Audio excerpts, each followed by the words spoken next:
Mammogram is also not advised on all the women. At least there is an age after which they want to check. So it's not like it's being tested.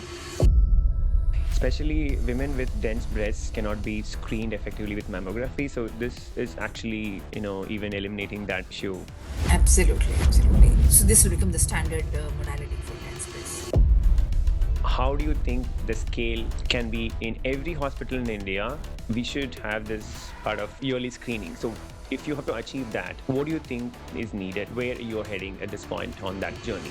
So we are not here to replace any existing methods, right? So there are so many 100,000 diagnostic centers which don't and cannot afford to have a detailed imaging setup because Today's generation is more of getting everything done on themselves, and because all this ChatGPT and AI coming into play, so that's also a concern or anxiety. They just get the camera and then try to do, and then they constantly think, hey, something I have, or no, that's also a problem. Do you see? yeah, no, as long as the messaging is taken care of well, right? And in fact, I coined a new word. We talk about hard work, smart work. Now I've coined a new word called hard to work, which is if you really want to solve a problem, you get to know how to get to that solution. AI itself is a super exciting era. We need to challenge the system more so we can go even become smarter and smarter in the different layers that are An underrated AI risk. regulatory. Actually, the way I'll say is the If you made it this far, you're clearly into deep, meaningful conversations around health, lifestyle, and the science behind how we live. 60% of people who watch these episodes haven't subscribed yet. If you enjoy these insights,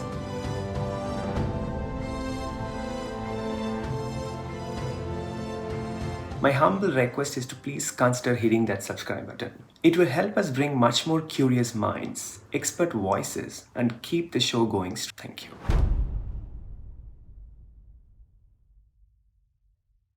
What does NIRAMAI mean? And there is a expansion for it, right? So probably I want you to explain that. sure. It's very interesting. Niramai means no diseases in Sanskrit, which is one of the oldest languages, I believe, of India. There is a saying called "Sarve Santu Niramanyaha." Let everyone be healthy. There is no disease. Kid talks about, or even I see generally in India, we always say, okay, we're meant to be strong and to be resilient, and so the problem is that the anything a pain or anything they're just trying to go through without even coming forward, and while they try to take care of They the don't. family, but they don't even take care of themselves and go and get the early test on time. So that's the general problem we see. I mean, I don't know how much of connotation we have to do to actually push people to A lot get of that. awareness spreading. The good part Yeah. is instead of going and saying, "Hey, do clinical self-breast examination, do look for lump, and go to hospitals and so on," we are able to detect it in women of all age groups. 17-year-old, yes, we have detected. 92-year-old, also we have detected. That's it, because breast cancer is completely curable. Nobody needs to die of breast cancer, almost, right? Yeah. I think yeah, especially with women. I see that it's like okay, I'm a good patient, or that good patient problem which exists. Like they don't want to share that pain, or even try to resist as much possible, because they A want lot to of create a chaos resilience. in the house. Right? So yeah, I think again, I'm coming back to this thermal sensing, right? I mean, today, if you see, even in COVID, during COVID earlier, also, I mean, in general, we had this fever detection. Like we just sense the heat from the body and then take the temperature. But I've seen a lot of times that the temperature is not accurate.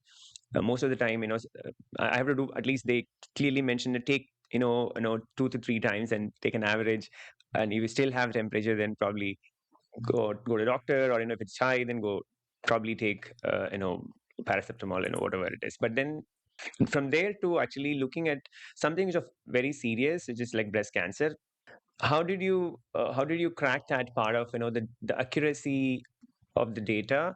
And definitely, it's something, these are things which we cannot look at in naked eye and try to identify if you have a lesion, or probably if it's a early detection of breast cancer. So that's a challenging part. I think probably please share some light on how did you crack that and how long it took.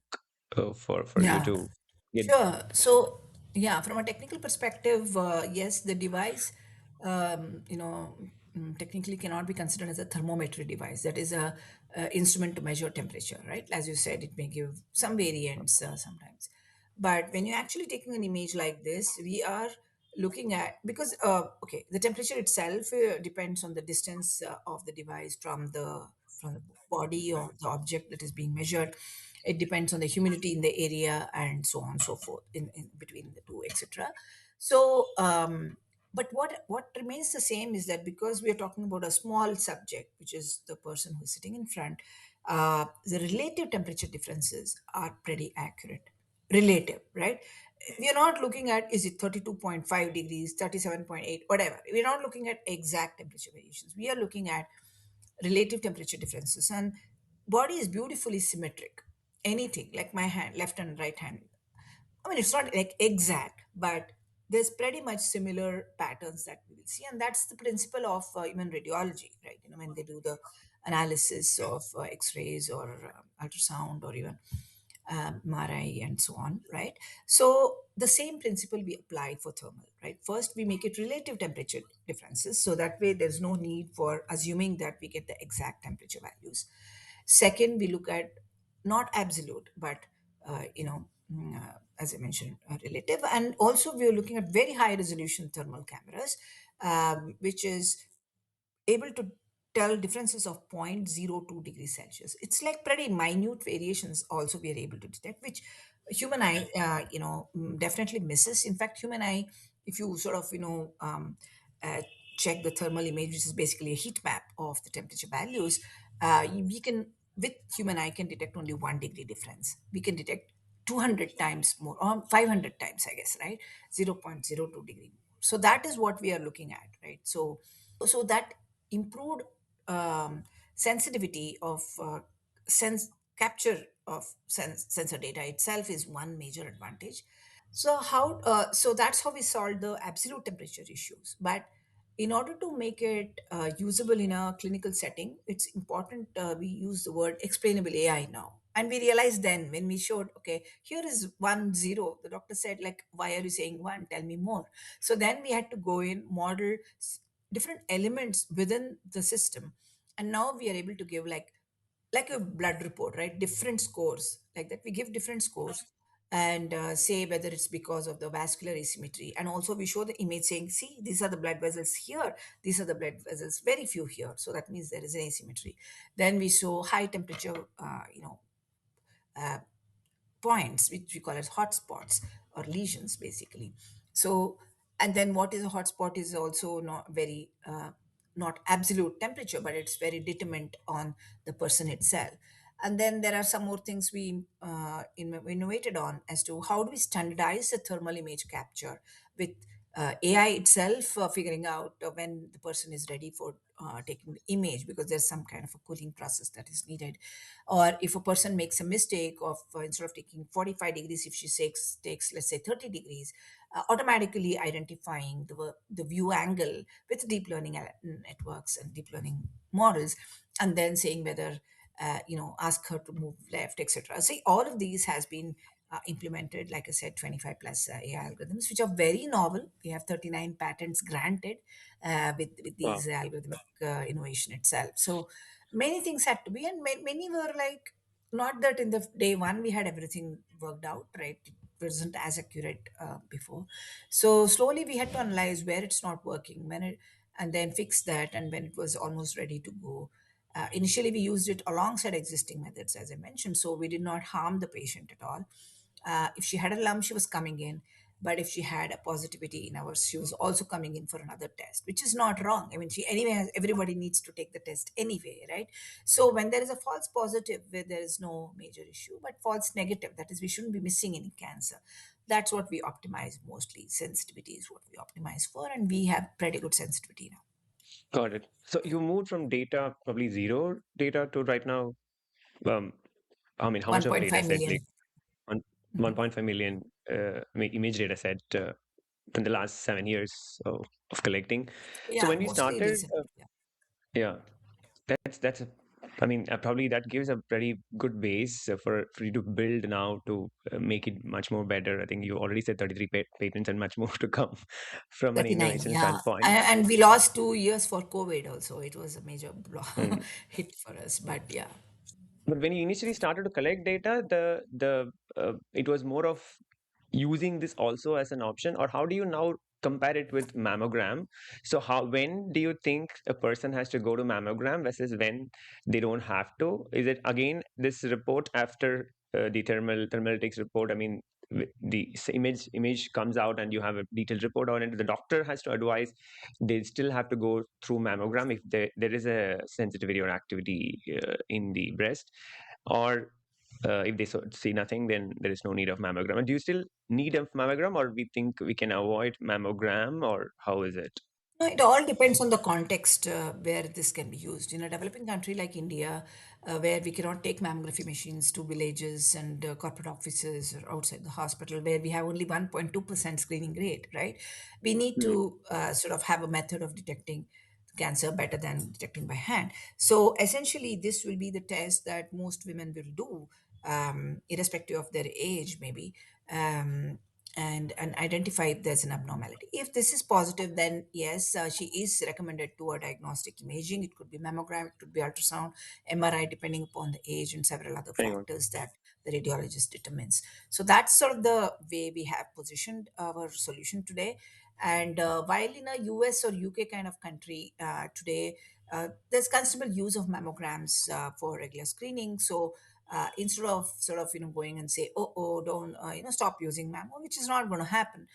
So we are going in as an adjunct modality for dense breast, which where mammogram has very very low sensitivity and misses cancers.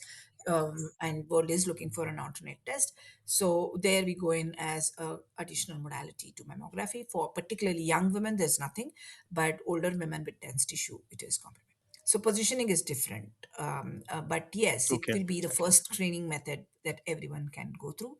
If this is positive, then further diagnostic imaging is necessary. Okay. And then, but you still, I think mammogram is also not advised on all the women. At least, definitely, at least there is an age after which they want to check. So it's not like it's been tested very early. You said that this can be even a 17-year-old girl can start do an early detection, which is definitely an important point to note. Uh, Yeah, that's true. and then you talked about 0.02 degree sensitivity. So, what does that mean in practice? 0.02 is the temperature measurement Uh, feature of the camera that we the use, thermal right? image. So that is the one thermal imaging that we use.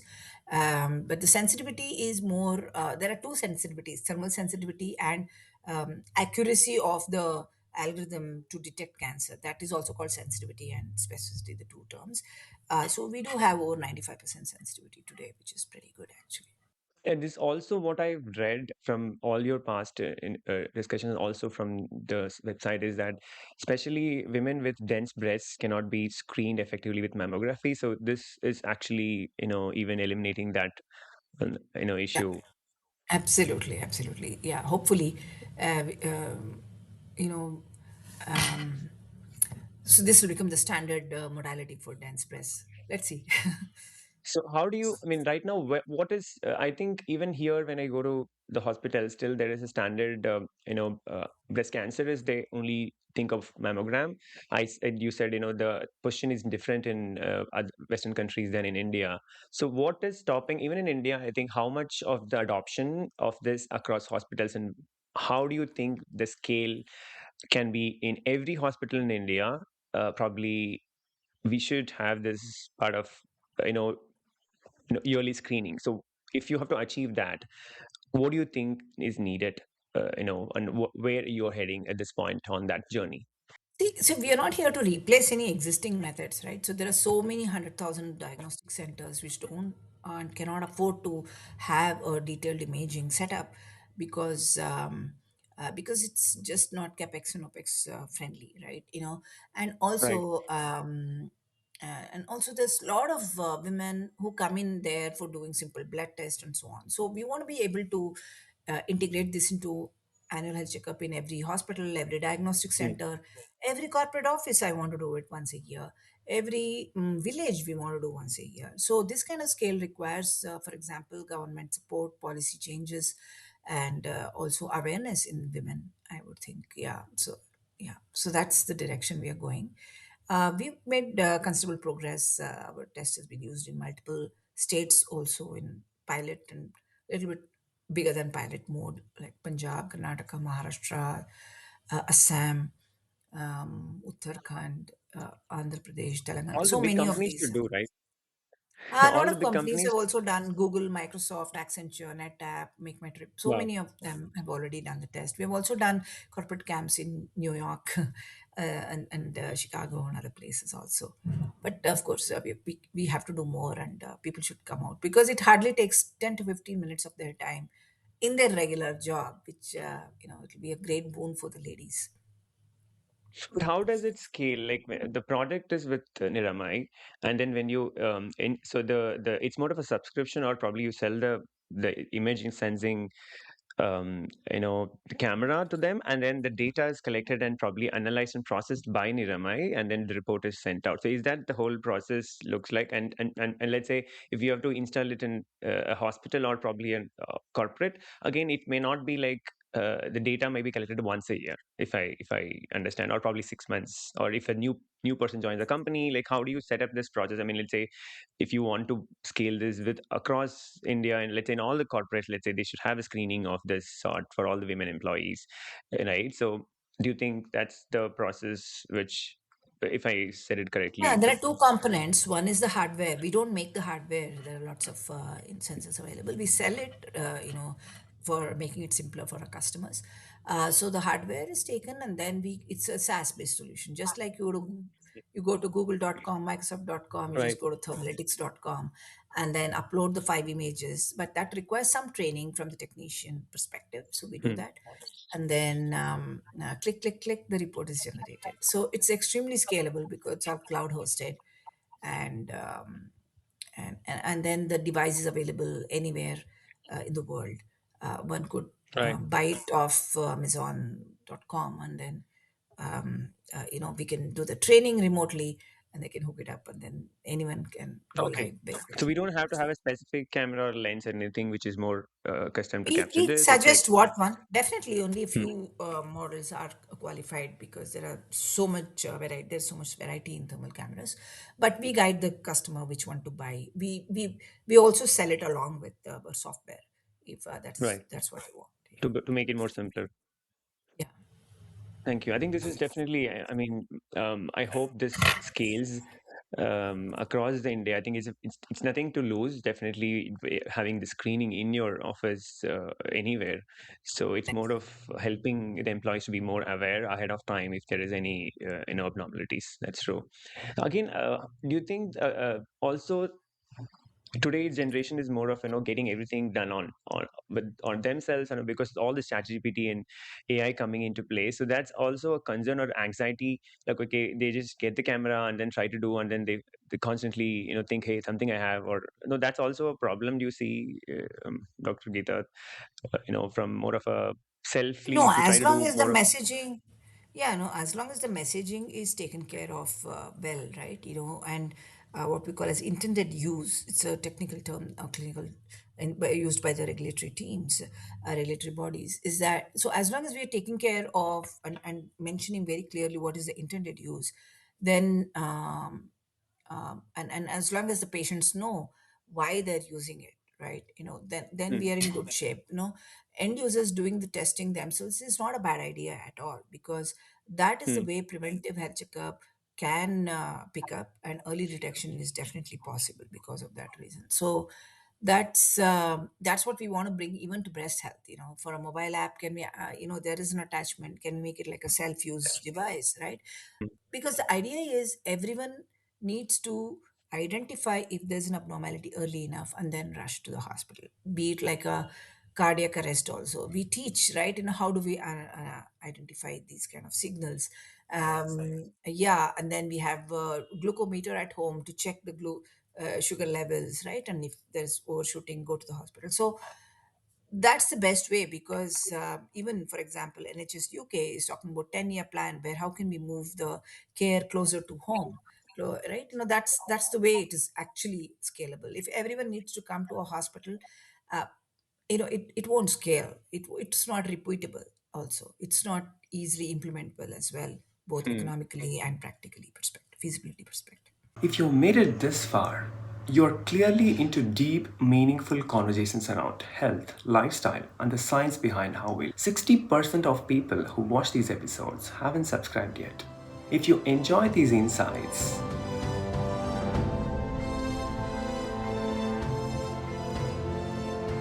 my humble request is to please consider hitting that subscribe button.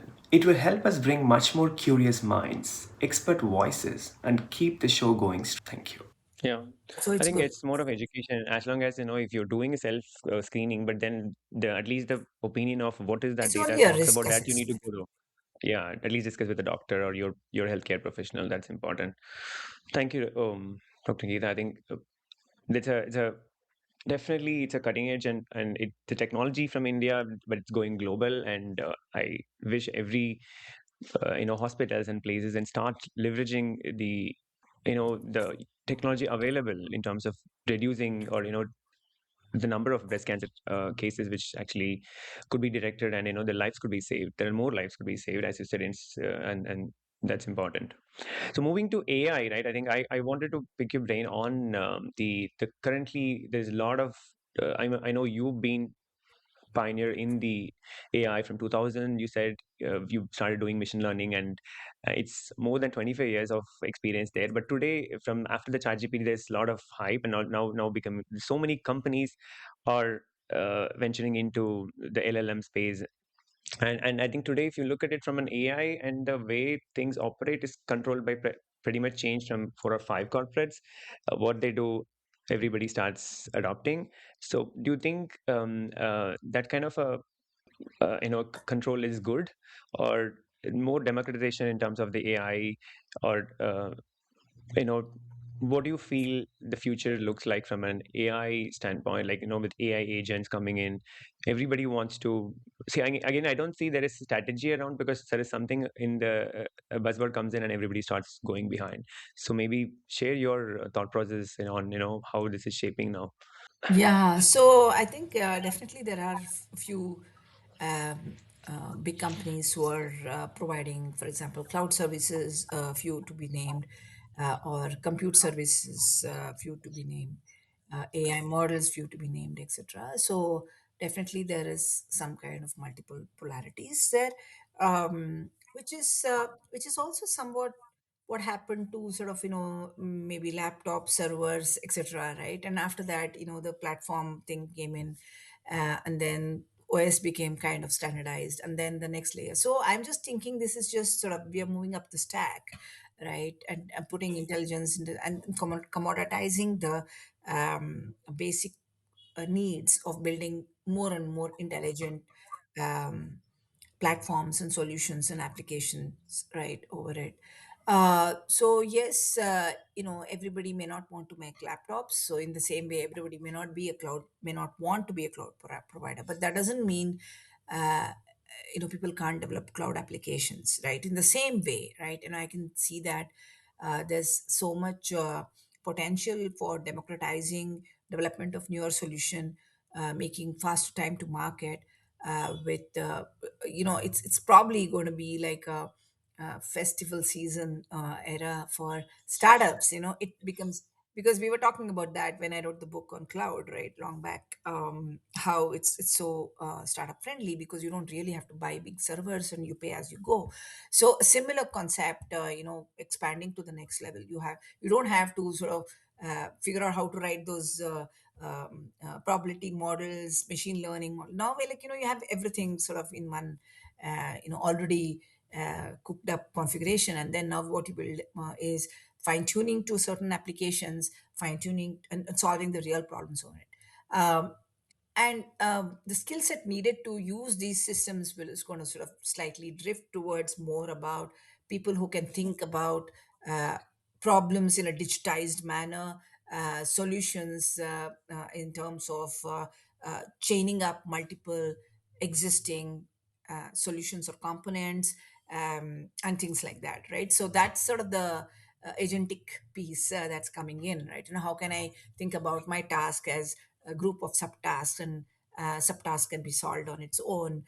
Think about it like people who are writing C program, Java program, Python program, saying our libraries available. Now these libraries now are much, much more functional in nature. So overall, I feel like it's just sort of we are moving up the stack. I don't know, sky is the limit. How intelligent the whole system It's not going to could be, collapse. yeah. And yeah, I mean, it'll be interesting to see that. But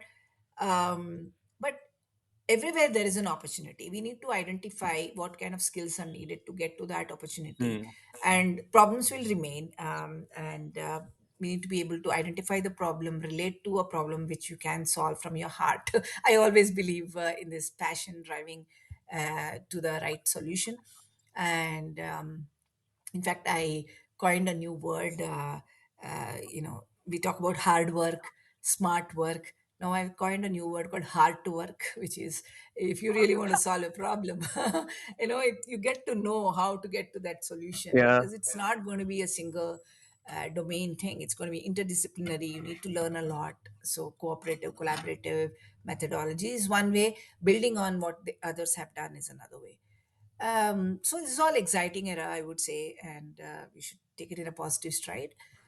But be cautious about claims versus reality. I think that's where I'm a little bit concerned about people. There's so much hype going on. They may come in and say, "Oh, I have a cancer screening for prostate with 95%." But you have to check, how was the testing done? Was there clinical, proper clinical studies done, prospective studies done, or the hospitals who are using it which show that it works?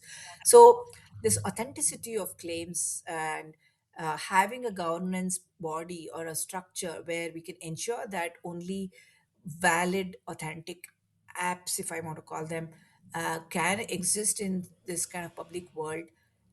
Veracity of these apps, in another sense, uh, is something that becomes important.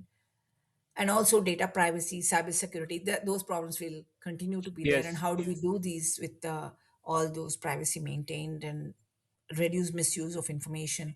So those problems will continue to remain. But AI itself is a super exciting era. We need to challenge the system more so we can go even become smarter and smarter in the different layers that are being developed today. Thank you. But what about AGI? I mean, do you think again the general intelligence? Or again, how do you um, again the endless autonomy? Do you think that's going to? I mean, Geoffrey Hinton talks about the existential risk. How it's going to really people are not really putting effort in terms of research on those areas, but only building more and more LLMs which are super powerful, but nobody's really looking at that other aspects of what are the implications if we just let some agents randomly run and control the world. So what do you think of that? Yeah, every tool has like flip side as well. Like, we use nuclear energy for curing cancer. But yes, it can be used. So there should be a proper legal structure for sure on this front. Um, but I think I don't want to quote anything and then be proved wrong in a couple of years, because the way at which these technologies are moving, right? But yeah, there will still be place for human brain, is all I can say. Maybe we'll be looking at different aspects of it, Hmm. but yeah, nobody can replace that, and we will try to make how the machines can do better for our life rather. It is more of an enabler, I think, right? Not Yeah, really definitely. to replace human, but again, I don't know, as you say, no, don't know what's going to happen. So it's a constant change. Yeah. You also talked about the robo doctor and how some of the doctors' effort can be reduced so that they can focus on better Absolutely. outcomes. Got it. I think I few quick rapid fire. Let me try. You I have don't few know. minutes.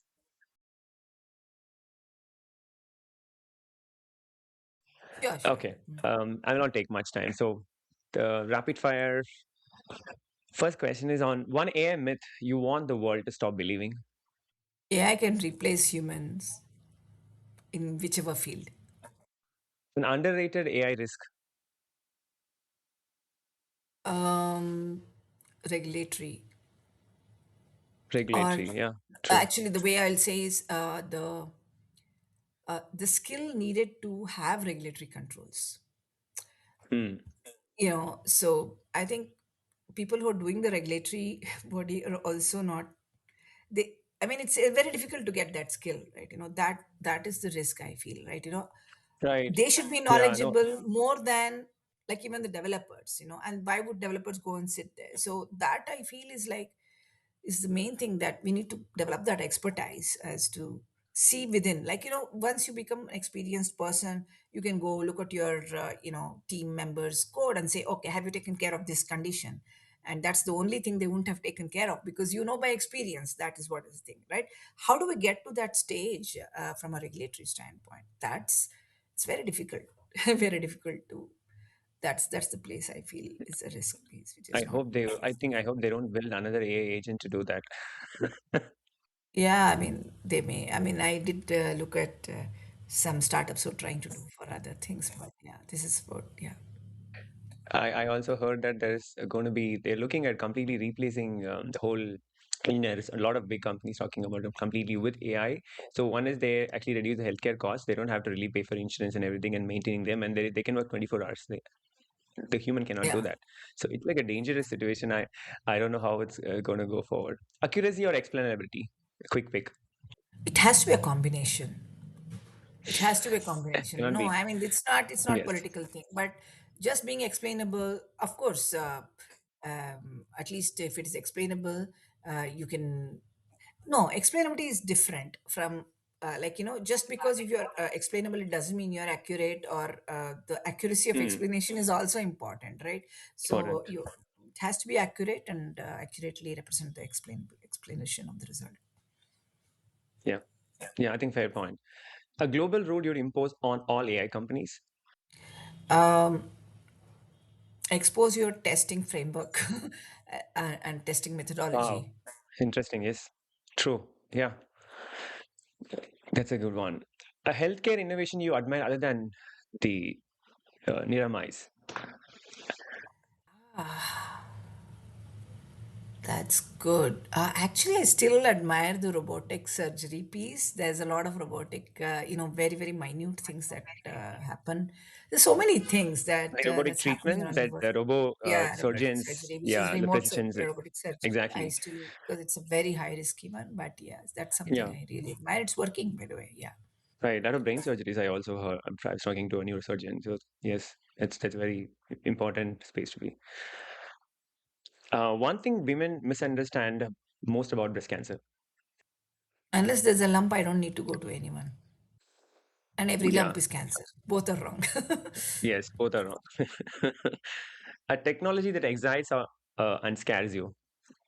AI or Now it's LLM and the newer stuff that's coming in around it. That excites me, and also scares me that it may go into people's hands when who don't know what the tool is actually doing. Right? I mean, that's what scares me more. yeah. Cool. Exactly. I think They're if it goes in the using wrong it as hands, black box and going in, but you should ask what's happening inside. What are those embedding hmm. actually means, like, and those kind of things. But yeah, that's the scare part. um, a book or scientist that shaped your thinking. Um, it's not a single person, but I get very inspired by Marie Curie. Just just from the way she sort of built in the whole thing. Yeah. True. It's from everybody's childhood learning of Marie Curie. Yeah. Yes. Your guilty pleasure after long field days. Guilty? or may not be guilty. Pleasure after a long day or long day of work. um, I get, I guess, a masala puri.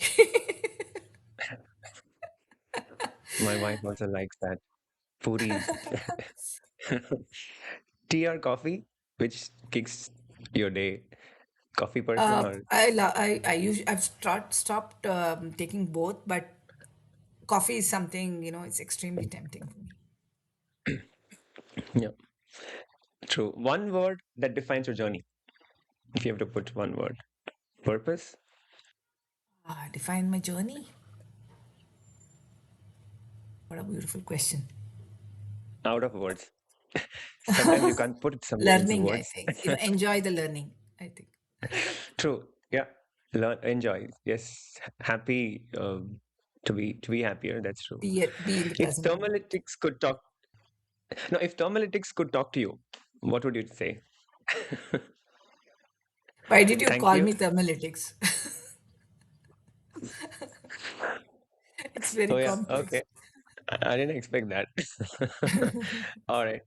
I think I'm pretty much done with all the questions. I think it's most enlightening conversation I would say, Dr. Geetha, on this show because it's something a blend of technology and healthcare. It's always a deadly combination, and if you are able to do something touching lives and giving back to society, and it has a lot. I mean, innovation with deep purpose, right? So that's a sense of importance I would give to this conversation because it's much needed and everybody. I mean, it's also affordable. You talked in detail about how this can actually become a revelation in terms of early detecting the breast cancer, and also probably an end to it if everybody screened around the world, right? And there is a possibility of getting people detected and nobody dies of breast cancer. So maybe that's the future ambition which we have to work towards. And everybody listening, please share this and widely. And early direction saves lives. That I wanted to end in that note. And definitely, thank you so much for joining again in my show and talking about Niramai and AI and your journey. Thank you. Always, Thank I'm you going to so stay much, curious. Naga. It was a pleasure talking to you. And yeah, let's hope people benefit from this dialogue. Thank you. Thank you so much. Take care. Thank you. Thank you. If you like this conversation, please hit the like, share, and the subscribe button to get the latest updates from my show Caffelogue with Naga. Thank you so much.